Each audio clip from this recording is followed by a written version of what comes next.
Hey guys, today's message is one of encouragement for those of you who feel like no matter what you do, you can't get a certain idea or message to spread quite the way you want it. And maybe it's spread, maybe it's just not gaining its traction as fast as you want it. Maybe it's something that just feels like you've been saying this for years and years and years.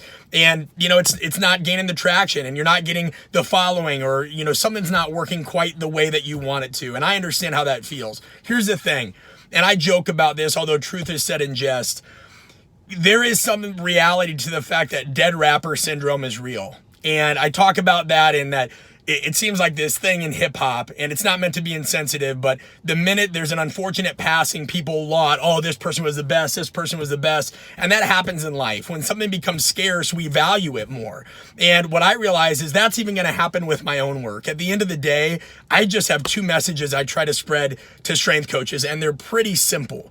And those messages are simply, hey, how you communicate matters way more than you think. And that's shown in any history book, that's shown in any business, that's shown in any personal relationship. And more importantly, communication is harder than you think. That's why so much of what I do now has gravitated towards the science and psychology of interaction, and why that is ultimately what takes any field, any professional to the peak of what they do. It doesn't matter what you know if you can't communicate it well.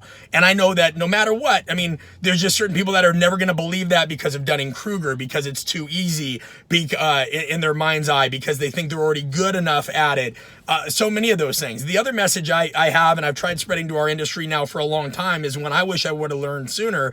You have to look out for yourself. This field owes you nothing. It guarantees you nothing. You will get fired even if you write the best programs. You can pour all your time, energy, money into everything, and those people don't care about your family. It's just realities of life, guys. It's called being a grown-up. Yet we see every day this self-sacrificial ideology in coaching where it's not about the money, just keep working, and they act like these things can't coexist. So we have coaches that basically are trying to win the equivalent of the lottery. You look at less than 20% of people in the world ever even get an interview for a job in any vocation, and more than 70% of jobs people don't even know about in any vocation. Yet we have strength coaches that will consistently just think the top of their career is NFL or pro sport or Division I college, and they ignore so many other areas. And then all of a sudden they're 35, they're in a job that's barely paid them anything, they barely get to see their family, they feel stuck, but everybody else in their circle and in their little conferences says,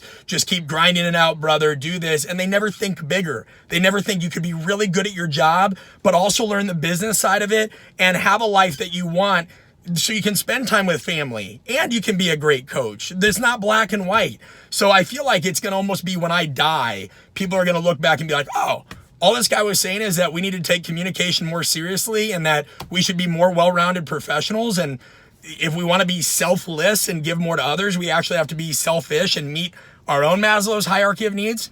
That's not so crazy. Maybe he was right about some things. And all of you have things that you're right about too. And it's not about being right. It's about promoting an idea that helps people at a higher level. It's about challenging dogma. It's about things that, I was not interested in at 20 or 22 or 23. I just wanted to do my job.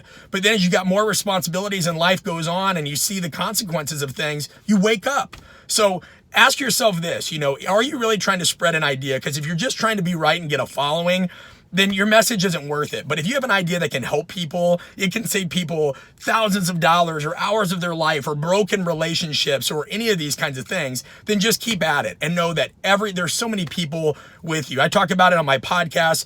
Bill Gates gave a TED Talk in 2015, one of the richest men in the world, got on one of the biggest stages in the world talking about how viruses are a real threat, and nobody listened. So it happens to us all. People just don't value things unless they feel like it's threatening them right now or unless it's scarce. We really only have two primary emotions. Yes, of course, there's sadness, fear, anxiety, all this, but people look at pleasure and pain and some derivation of those things. So unless it's something that's like the carrot in front of their face right now, the big job, the money, the following, the credibility, or it's something that threatens everything that they want, they just don't listen.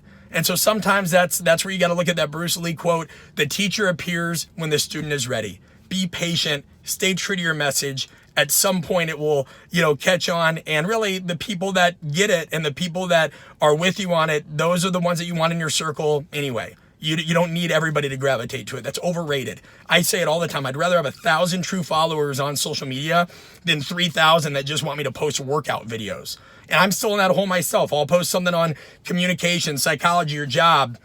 It'll get moderate engagement. But heaven forbid I post a complex, everybody loses their mind. Now, part of that is my early following with strength coaches. So it's going to take time for, the other kinds of people, or the strength coaches that think bigger picture, to catch on. But it also may not ever. And that's something you got to be okay with. You have to be okay knowing that you might be on your deathbed at 85 or 90 years old and it never got as big as you thought it was going to, or it never really hit people the way you thought it was.